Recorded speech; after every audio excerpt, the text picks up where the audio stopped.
अब पीटीआई को वैम्पायर दस्तयाब नहीं, बस ये समझे सारिफ को पहले वाली सहूलत दस्तयाब नहीं।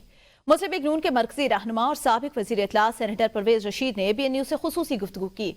कहा, ट्रंप से उम्मीदें लबाना एक ट्रंप कार्ड भी होता है। ये वही है, पाकिस्तान की अदालतों का जो फैसला होगा उस पर अमल तो होगा, उसे दुनिया की कोई ताकत नहीं बदल सकती। पीटीआई वालों ने कब्रें तो डी चौक में खोदी थी, न कफन पहना न कब्रों में उतरे। तहरीकें इनकी 2013-14 से चल रही हैं। हर तहरीक इनकी नाकाम होती है। इनकी तहरीक जिस तरह माजी में नाकाम हुई, आइंदा भी उसी तरह नाकाम होगी। इन्हें कामयाबी उस वक्त मिली थी जब एक अंपायर इनके साथ मिल गए। अंपायर की उंगली उनकी ख्वाहिश पर खड़ी कर ली गई। मैं तो पीटीआई को आंदा सियासत में नहीं देख रहा। अदालत ने सजा दी तो नवाज शरीफ ने बेटी की उंगली थामी, पाकिस्तान आया।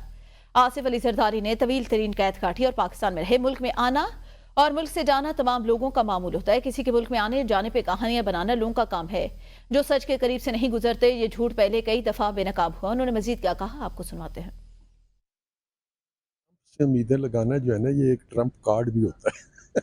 ये वही है। तो ऐसा मुमकिन नहीं है। पाकिस्तान की अदालतों का जो फैसला होगा उस पर तो अमल होगा और उसे दुनिया की तो कोई ताकत नहीं बदल सकती। कफन भी बांधे उन्होंने पहले, कब्रें तो उन्होंने खोदी थी यहाँ पे डी चौक में, ना कफन पहना ना कब्रों में उतरे।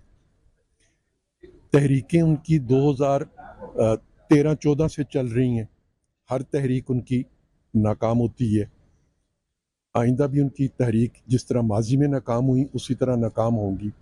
नवाज शरीफ साहब का ट्रैक रिकॉर्ड ये है कि अदालत ने सजा दी, उन्होंने अपनी बेटी की उंगली थामी और पाकिस्तान वापस तशरीफ ले आए।